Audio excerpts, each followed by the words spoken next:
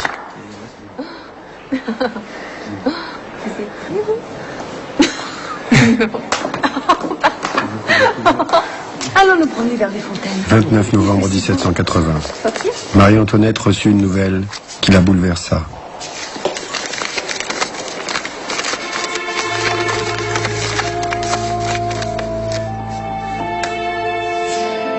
L'impératrice Marie-Thérèse d'Autriche, sa mère, venait de mourir.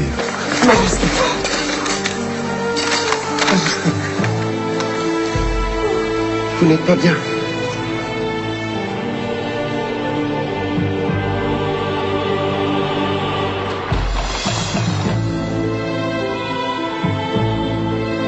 Il fallait dire adieu à l'amour d'une mère, à cette femme dure et fascinante.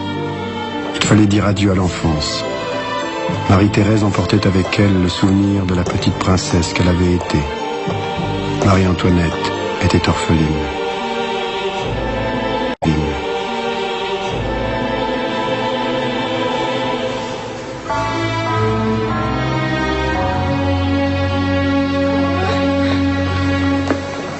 Le 22 octobre 1781, la reine accouchait. Le roi avait demandé que cette fois on éloignât la masse des courtisans pour ne garder que la famille proche.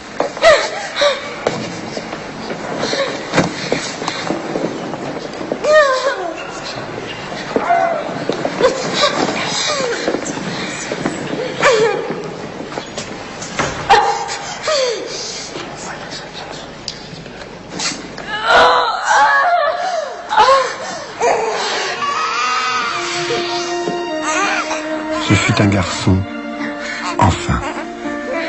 On le nomma Louis-Joseph.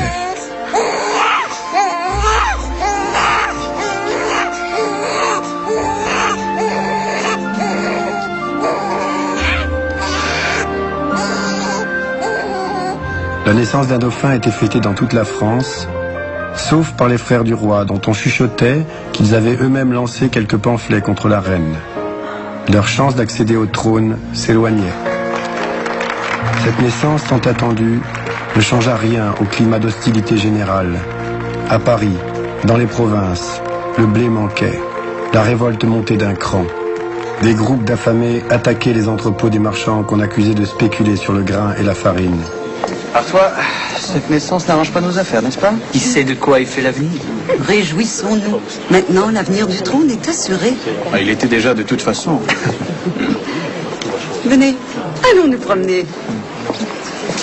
Mon cher, ne cédez pas à l'impatience ou au dépit. N'oubliez pas, la Providence veille.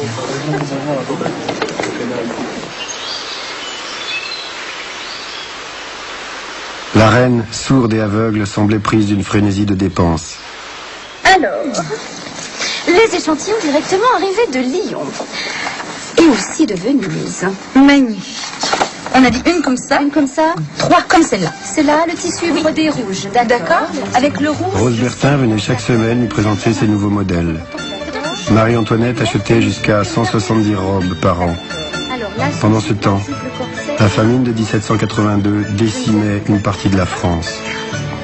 On l'accusait d'avoir dit « Ils n'ont pas de pain, qu'ils mangent de la brioche ». Magnifique. Elle ne l'a jamais dit, mais des libelles de plus en plus venimeux lui prêtaient les pires propos et l'appelaient Madame Déficit.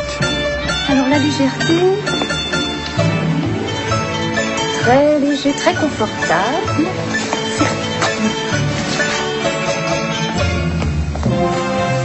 avec une sourcise.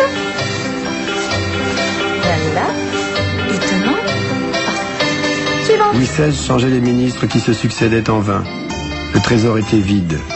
Pour donner l'illusion de la prospérité, Calonne, contrôleur général, multipliait les grands travaux, mais aussi les faveurs, creusant le déficit. J'adore. La reine était loin de ses préoccupations.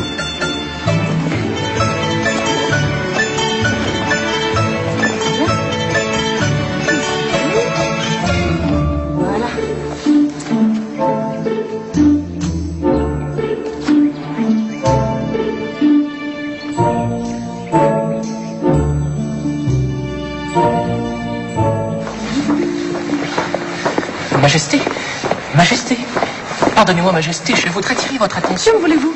J'aimerais attirer l'attention de Sa Majesté sur quelques chiffres. Allez donc voir le roi. Mais aller voir le roi ne servait à rien. En 1784, Paris comptait plus de 500 000 indigents, ce qui n'empêchait pas Louis XVI d'offrir à sa femme, cette année-là, le château de Saint-Cloud, et puis celui de Fontainebleau, qu'elle fit entièrement aménager. Le retour à la nature était le dernier précepte à la mode. Il fallait absolument en être. La reine fit donc construire à l'intérieur du parc de Versailles une petite ferme, le hameau. On engagea des gens pour faire les paysans et Marie-Antoinette joua à la fermière. Il y avait de vraies vaches, une laiterie pour faire le beurre, un poulailler où les poules pondaient gentiment, un pigeonnier, des lapins, un étang.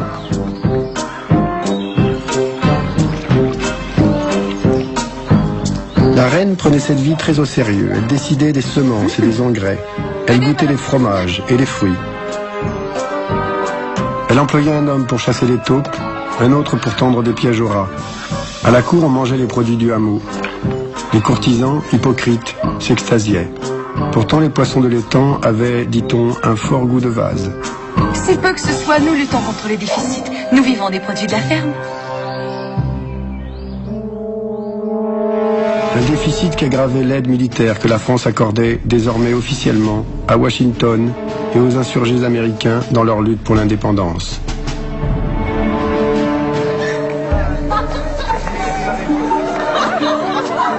On s'étourdissait dans un cache-cache trompeur pour ne pas soulever le masque posé sur la France.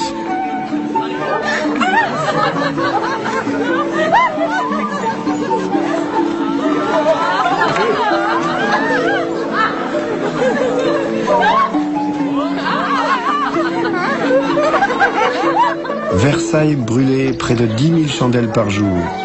Le coût d'une seule chandelle équivalait au salaire hebdomadaire d'un ouvrier. Mais la reine l'ignorait. Comment l'aurait-elle su? Elle continuait à ne pas voir le monde au-delà des arbres et des grandes eaux de Versailles.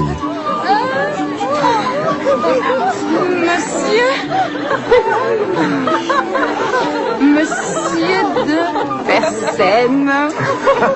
Paris ne l'acclamait plus quand elle s'y rendait en de rares occasions. Les libelles la dépeignaient maintenant en débauchée, cruelle, vendue corps et âme à l'Autriche. C'est alors qu'éclata la fameuse affaire du collier, qui allait passionner toute l'Europe et porter à Marie-Antoinette le coup de grâce.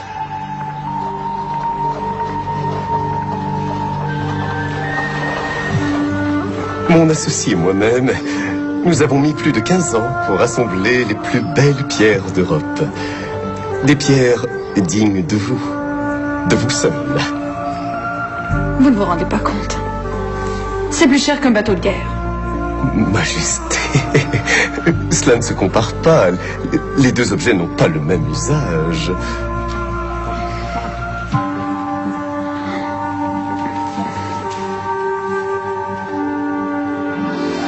Le cardinal de Rohan portait un des plus grands noms de France. Homme fastueux, libertin et vaniteux, on l'appelait la Belle Éminence. Ancien ambassadeur de France à Vienne, il avait déplu à l'impératrice et la reine ne l'aimait pas. Il en était dépité à l'extrême.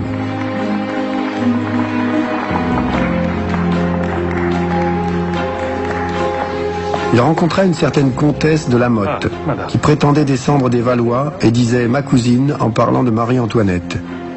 Une femme aussi ambitieuse et retorse que le cardinal était aveugle. Me veut l'honneur. Comme vous le savez, je suis une amie intime de la reine. L'aventurière réussit à persuader Rohan qu'elle pouvait le faire entrer dans les faveurs de la reine. Pour ce faire, elle commença par lui extorquer de larges sommes. Puis elle apprit l'existence du fabuleux collier. Avec l'aide de son amant Rétaux de la Villette, repris de justice et habile faussaire, elle imagina aussitôt un plan audacieux et subtil pour s'en emparer. Peut-être Rohan pourra nous être utile dans cette affaire. Je crois que c'est une excellente idée. Je sens que ça marche. Voilà, mon cher. Merci. La comtesse remit au cardinal une lettre qu'elle disait de la reine et qui affirmait son intention d'acheter le collier par le biais d'un intermédiaire. Le cardinal, impressionné et trop heureux, ne remarqua pas que la reine n'aurait jamais signé Marie-Antoinette de France, mais Marie-Antoinette tout court. C'est inespéré. Je sais. Je reviens.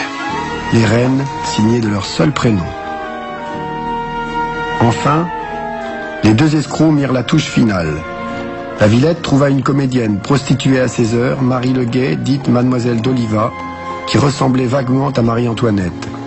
Il la persuada de rencontrer la comtesse pour l'aider dans une affaire délicate. Mademoiselle, vous êtes libre? Bien sûr. Vous avez besoin. Vous êtes vraiment très jolie.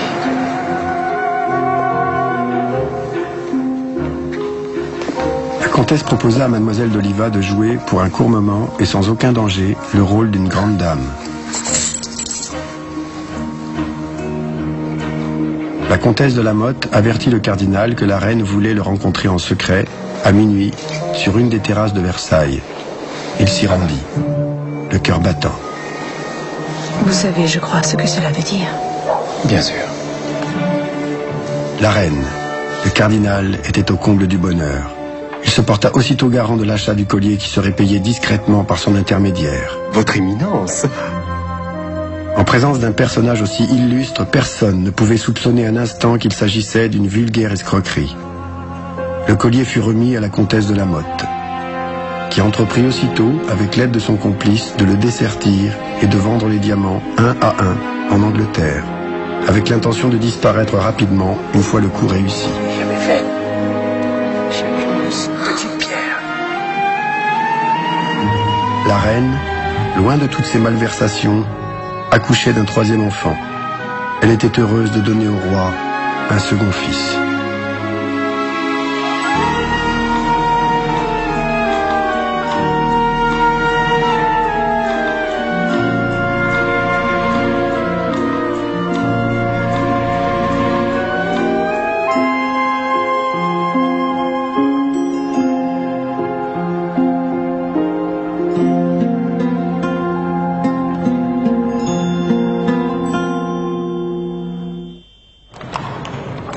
Cependant, comme aucun versement ne lui était parvenu, le bijoutier Baumer s'inquiéta, écrivit et finit par se rendre à Versailles pour demander respectueusement à la reine la somme due.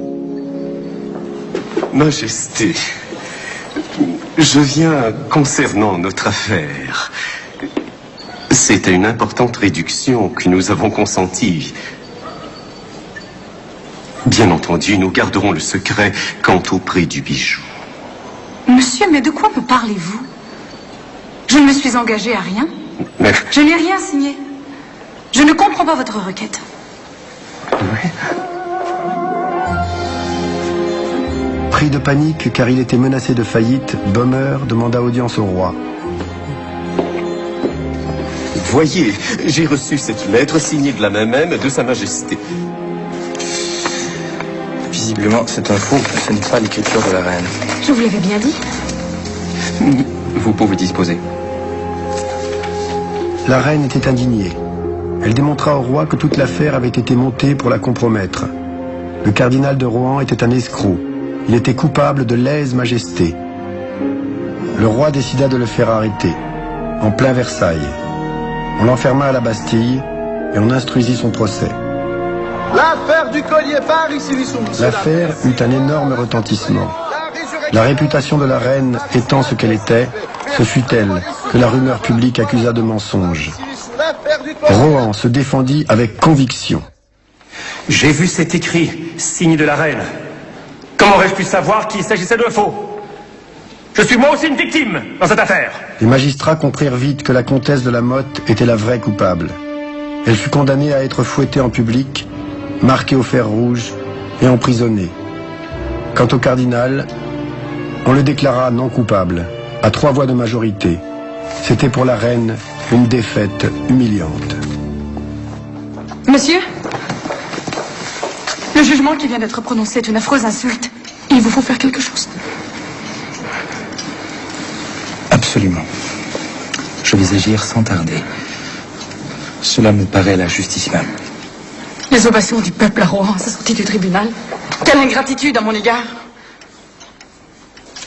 Mais j'espère, grâce à votre soutien, un jour triompher des méchants. Le roi exila Rohan en province. Cette décision fut considérée comme une marque de faiblesse, une compensation accordée à la reine, une faute de plus. Une reine est coupable, disait-on, quand on peut la croire coupable. À partir de l'affaire du collier, l'opinion publique bascula en majorité contre Marie-Antoinette. Le pamphlet de la reine, une chanson par pamphlet. Allez, venez en grand nombre. Voilà, merci beaucoup. Le pamphlet de la reine, à l'hémicycle, le pamphlet de la reine. Par ici, l'histoire du collier. Voilà, une petite pièce en échange. Merci, monsieur. Passez une belle journée. Voilà, merci pour la pièce. L'histoire du collier. Les pamphlétaires menèrent une véritable campagne ordurière. Jamais sans doute, personnage royal n'avait été l'objet d'autant de haine déclarée. Merci beaucoup. Approchez-vous, le pamphlet de la reine, le pamphlet de la reine. Une chanson par pamphlet. Allez, monsieur, dame, approchez-vous en grand nombre. Approchez-vous. Histoire du collier. Par ici, le déficit de madame. Nous sommes dans une épidémie de libelles. On en a fait sur toutes les personnes de la cour, hommes et femmes. Et vous-même, mon cher, n'êtes pas épargné. Que l'on puisse parler de vous en ces termes, madame, c'est monstrueux. Comment agir? Comment trouver les auteurs et les empêcher de nuire? Sommes-nous en mesure maintenant de contrôler ces excès? Elle commit une grave erreur en négligeant l'importance de l'opinion. Fille d'impératrice, devenue reine, elle était à sa place de droit divin. C'est ainsi, et cela le resterait. L'ordre du monde ne pouvait pas changer.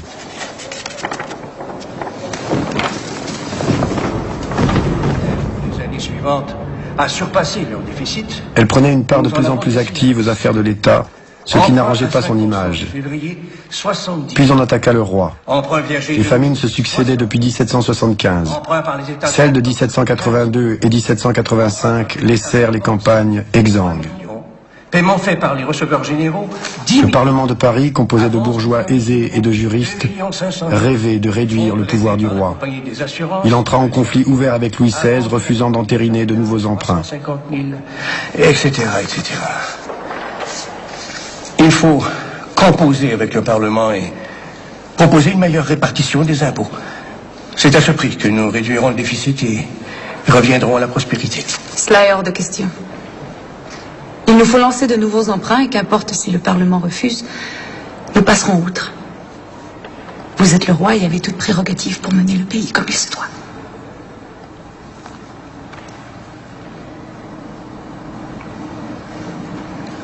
C'est peut-être vous qui avez raison, madame. Majesté, avec tout le respect que je vous dois, ces chiffres parlent d'eux-mêmes. Oui, je connais déjà vos sentiments à ce sujet. Messieurs, j'aimerais bien connaître votre opinion, s'il vous plaît.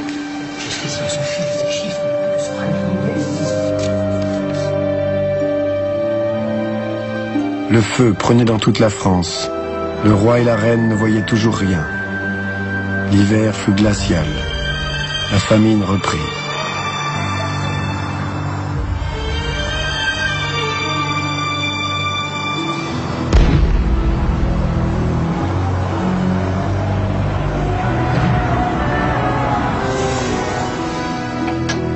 La situation devenait catastrophique.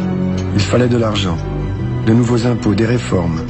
Le Parlement de Paris refusait toujours et exigeait maintenant la convocation d'états généraux. Louis XVI était désemparé, mais profondément convaincu qu'on ne pouvait pas, qu'on ne devait pas contester son pouvoir.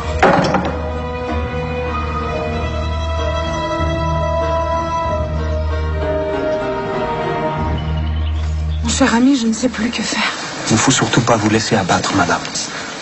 La religion et le droit sont de votre côté. La reine ne donnait sa confiance qu'à son cher Fersen. Mais l'aristocrate suédois était aussi un esprit démodé. Le peuple mécontent était pour lui une canaille qu'il fallait mater.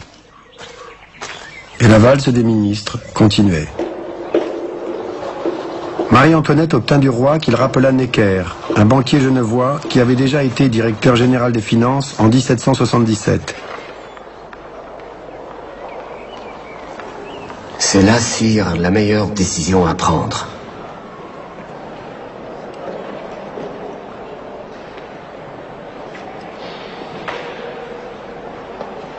Le royaume entier attend un geste. Espérons que vous ayez raison. Necker ne voyait lui aussi qu'une solution. La convocation des États généraux. Les États généraux étaient une assemblée élue constituée des représentants des trois ordres. Le clergé, la noblesse et le tiers-État.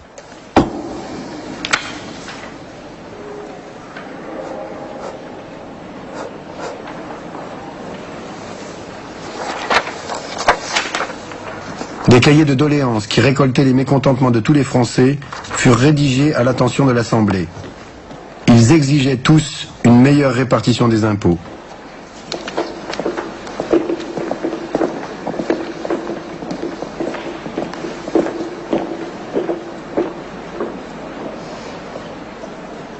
Jamais vous n'auriez dû signer cette convocation. Vous donnez assez de l'importance à ceux qui remettent en cause vos décisions. Je ne pouvais faire autrement. Le mécontentement est trop grand dans le royaume. Le 5 mai 1789, Louis XVI et Necker ouvrirent les États généraux. Les rapports entre les élus et le souverain furent dès le début exécrables, mais personne ne songeait encore à se défaire de la monarchie.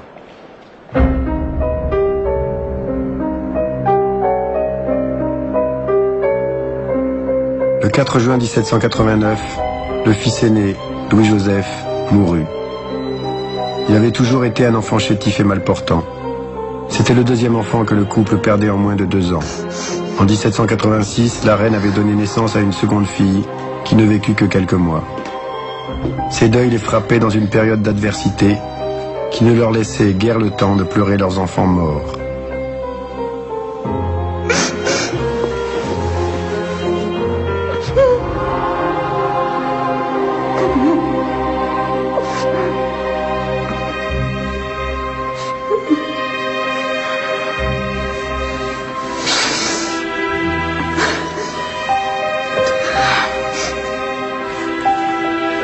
Continuez, madame. Il faut.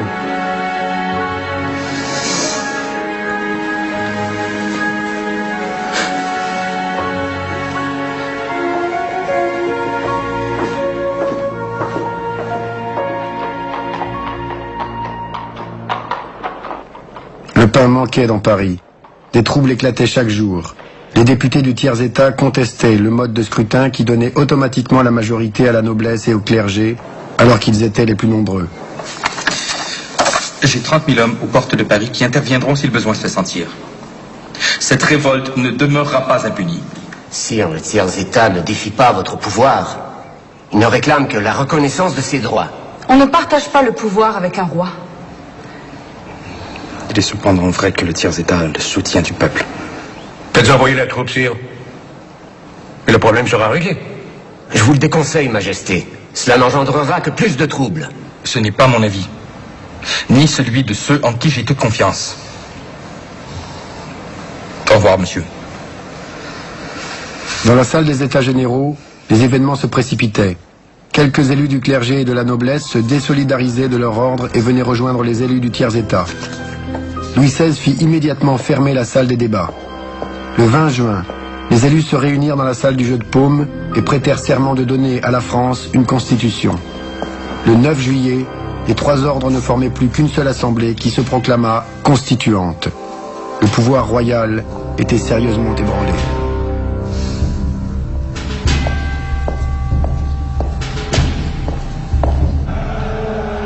Necker était populaire. Son renvoi enflamma le peuple de Paris. Le 14 juillet, c'est la prise de la Bastille, symbole du pouvoir absolu. Le 16 juillet, le roi cède. Necker est rappelé. mais il est très vite débordé et ne parvient pas à dominer l'Assemblée. La révolution venait de commencer. Pris de panique, les courtisans quittaient Versailles en masse. Louis XVI fit venir de Flandre un autre régiment. Les soldats provoquèrent de nouveaux désordres. Versailles était vide. Marie-Antoinette se sépara douloureusement de Madame de Polignac. Il faut partir. Il n'y a plus un instant à perdre. Le peuple de France est devenu fou. Tout le pays est soulevé. Partir, mais où? À Vienne, sans hésiter. Mon frère nous accueillera et nous aidera à mater l'émeute. Est-ce que nous ne cédons pas à une frayeur excessive? Après tout, de nombreux régiments sont encore fidèles au roi. Même les députés nous respectent. Si nous partons, nous risquons de donner une image d'abandon, de trahison. J'estime qu'il est de notre devoir de rester. Si nous restons, nous sommes perdus. Je le sais, je le sens. Les Français me haïssent et je ne sais même pas pourquoi. Madame, je comprends vos craintes. Mais je crois que nous devons nous rallier à l'idée du comte de Provence.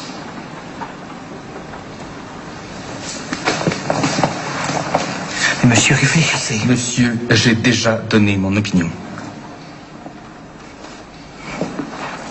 Cette décision, Louis XVI devait souvent la regretter. Mais ce jour-là, la reine elle-même ne réussit pas à le faire fléchir. J'ai peur pour les enfants et pour moi. Nous sommes réellement menacés. Je ne sais quel parti prendre. Mais il serait lâche de partir maintenant. Sans quitter la France, quittons au moins Versailles. Et éloigner l'Assemblée de Paris. Ce n'est pas possible. Jamais les députés n'accepteront cela. Ils vous doivent obéissance. Êtes-vous toujours le roi de France? Autant que vous en êtes la reine.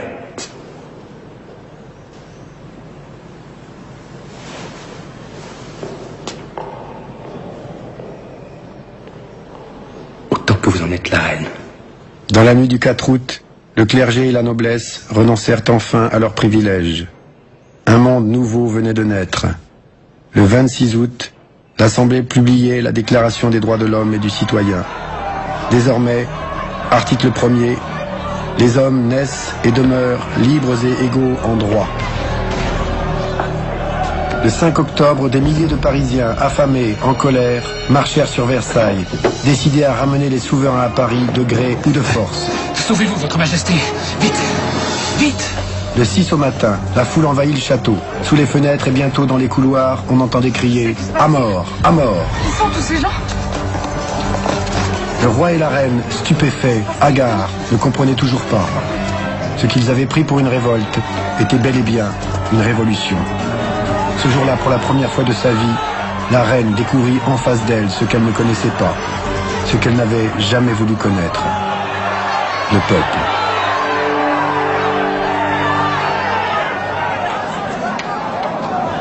Elle en vit le dénuement, la misère. Elle en vit aussi la haine et la colère. Cette colère qu'aucun geste royal ne pouvait plus apaiser.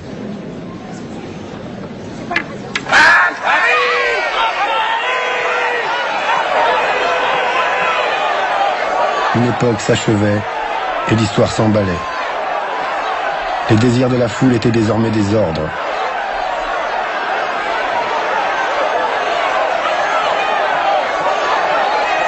De Versailles à Paris, le voyage en carrosse dura 6 heures, interminable. On installa le roi, la reine et leurs enfants aux Tuileries. Fersen, ami toujours fidèle, veillait sur la famille royale. Cher ami. Madame, comment vous portez-vous? Bien. Bien.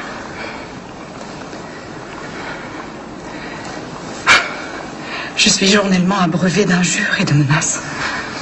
Je ne puis paraître à une fenêtre sans être insultée par une populace ivre, à qui je n'ai jamais fait le moindre mal, bien au contraire. Madame, je vous en conjure, partez. Prenez vos enfants et quittez Paris. Pardonnez-moi si je continue à me refuser de quitter. Songez donc que je ne m'appartiens pas. Mon devoir est de rester là où la Providence m'a placée. Je serais indigne du nom de ma mère si le danger me faisait fuir, loin du roi et de mes enfants.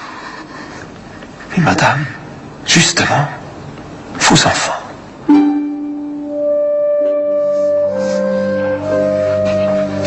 Elle se décida. À son tour, elle convainquit le roi.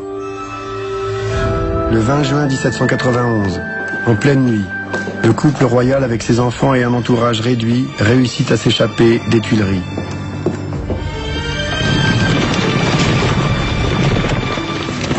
Fersen avait organisé la fuite. Ils prirent rapidement la route de l'Est, espérant gagner l'Autriche. Le roi n'avait pris que des précautions insuffisantes pour cacher son identité. Ils furent arrêtés à Varennes et ramenés à Paris pour leur plus grande honte. Cette fuite anéantit définitivement la confiance qu'avait encore le peuple dans son roi.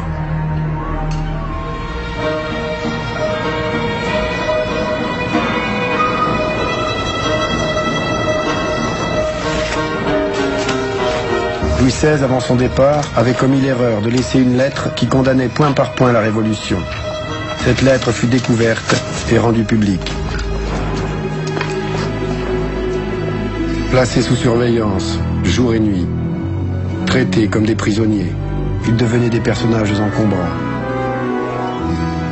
Le principe de toute souveraineté était maintenant dans la nation. Une constitution avait été votée.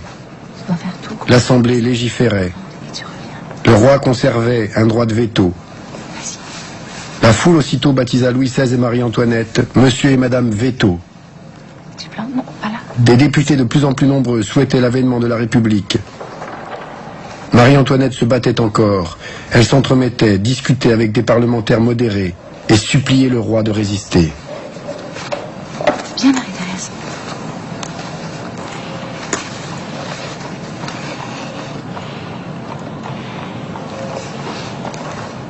À cette époque, Marie-Antoinette écrit « Ces peines à soi sont un poids trop lourd à supporter. Et si mon cœur ne tenait pas par des liens aussi forts à mes enfants, souvent je désirerais succomber. »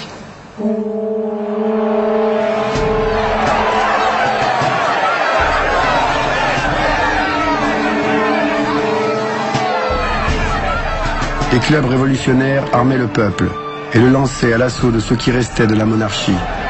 Le 20 juin 1792, des émeutiers envahirent les Tuileries. Les gardes suisses, chargés de la protection des souverains, furent massacrés. Monte sur ton trône! Monte! Sous la direction de Santerre, chef de la garde nationale, les émeutiers s'emparèrent du roi. Messieurs! Mets ça! Le roi dut sacrifier au rite républicain. Tu vas lever ton verre à la santé de la nation, citoyen.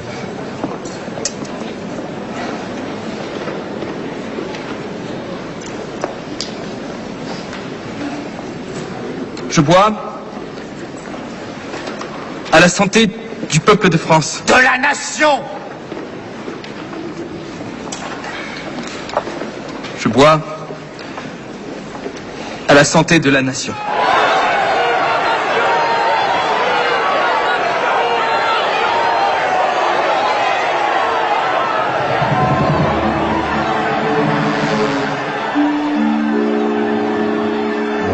Marie-Antoinette elle-même fut livrée à la foule en armes. Elle fit face, courageusement. La présence de l'enfant adoucit sans doute les émeutiers. Ils épargnèrent la famille royale. Marie-Antoinette était terrorisée par les progrès de la Révolution. Il n'y avait plus rien à attendre de l'intérieur. Elle correspondait secrètement avec l'Autriche et l'Allemagne, incitant à une coalition contre la France. Mais l'ennemi aux frontières déclencha une vague de patriotisme dans la jeunesse française qui s'enrôla en masse pour sauver la nation.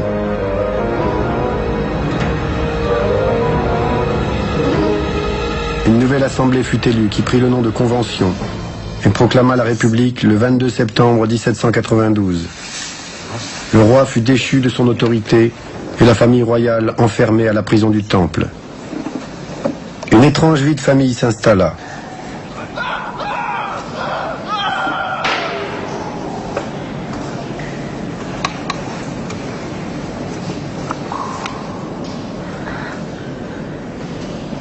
Est-il possible que je sois destinée à passer mes jours dans un tel siècle, avec de tels hommes.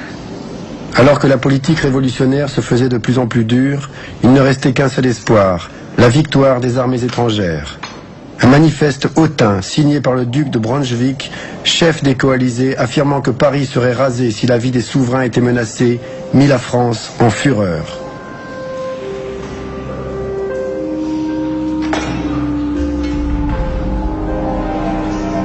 Les troupes ennemies franchirent les frontières. La nation était en danger. Pour sauver la France, il fallait frapper l'Europe de stupeur.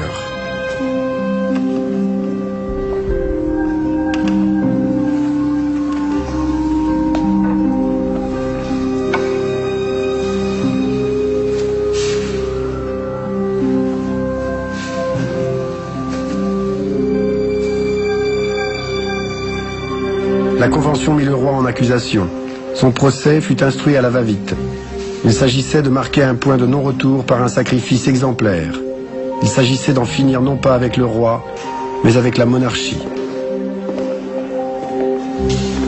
Condamné à mort par la Convention à une voix de majorité, Louis XVI fit ses adieux à sa femme et à ses enfants.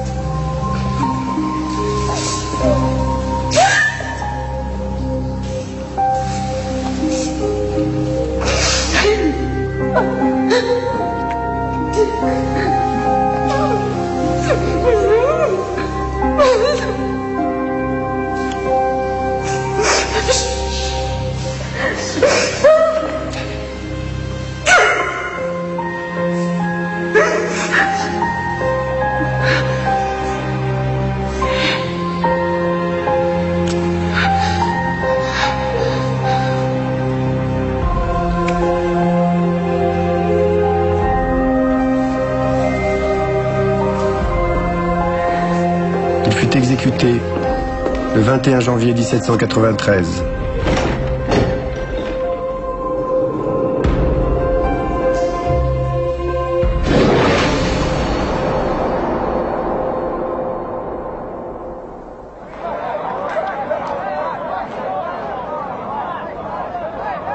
En septembre, la reine fut transférée à la prison de la Conciergerie, abandonnée à son sort par l'Autriche. Marie-Antoinette fut séparée de son fils, privée de ses objets personnels et mise au secret. Non! Non!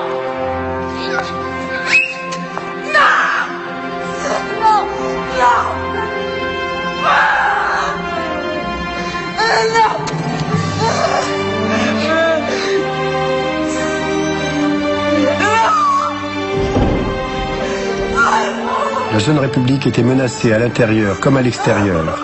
La Convention décréta la terreur. Les têtes tombaient. Il fallait éliminer les tièdes, les indécis. Chacun maintenant craignait pour sa vie. Marie-Antoinette servit de bouc émissaire. Favoritisme scandaleux, dilapidation sans frein, cruauté, haine contre le peuple, reine coquette, reine catin, bête féroce, carnassière, venimeuse, louve autrichienne, architigresse qui affamait volontairement le peuple.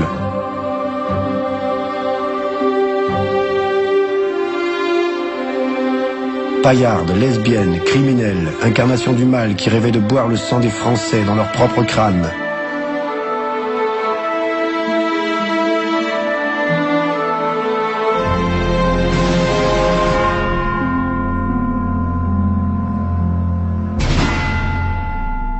Le comité de salut public, sous l'impulsion de Robespierre et de Hébert, décida de faire le procès de celle qu'on appelait maintenant la veuve Capet. Elle était accusée de trahison, d'intelligence avec l'ennemi, non sans raison, et d'avoir dilapidé le trésor national. Il fallait un geste fort, définitif. Pour tous ces documents, madame, nous n'aurons jamais le temps de vous préparer une défense efficace. De toute évidence. Vous avez raison. Je vais écrire au président de la Convention pour lui demander de m'accorder 3 jours de plus. 3 jours. Cela fera une différence. Nous devrions commencer. La Convention les lui refusa.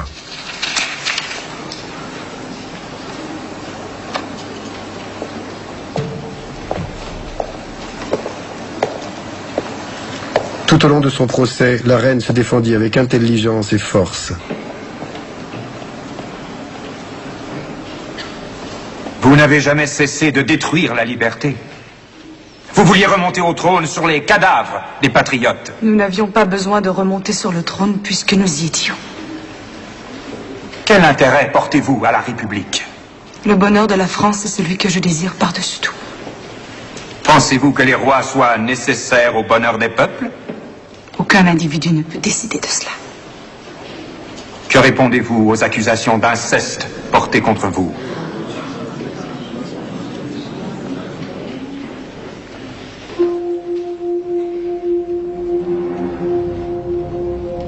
Pourquoi ne répondez-vous pas?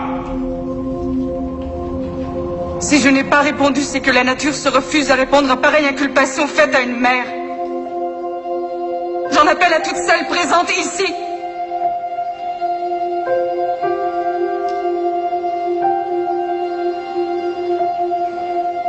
Le poison n'est pas de ce siècle-ci. C'est la calomnie qu'on emploie. C'est un moyen plus sûr pour tuer. On retourne et on envenime les choses les plus simples et les plus innocentes. On aveugle sans cesse le bon bourgeois, on enivre la populace. On nous peint comme des êtres sanguinaires qui veulent égorger tout Paris. Quand nous sommes prisonniers sans pouvoir. Quand nous voudrions racheter le bonheur de la France au prix de notre propre sang. Quelques heures après la fin de son procès, elle connut la sentence. Citoyenne Capet, le tribunal vous condamne à être exécuté demain, à l'aube. Les témoins disent qu'elle quitta la salle sans une parole, sans donner le moindre signe de faiblesse ou d'indignation. Sa dernière lettre fut pour sa belle-sœur, Madame Elisabeth, à qui elle ne parvint jamais. C'est à vous, ma sœur, que j'écris pour la dernière fois. Je viens d'être condamnée non pas à une mort honteuse, elle ne l'est que pour les criminels, mais à aller rejoindre votre frère. Comme lui, innocente. J'espère montrer la même fermeté que lui dans ses derniers moments. Je suis calme comme on l'est quand la conscience ne reproche rien. J'ai un profond regret d'abandonner mes pauvres enfants. Vous savez que je n'existais que pour eux. Que mon fils n'oublie jamais les derniers mots de son père. Qu'il ne cherche jamais à venger notre mort.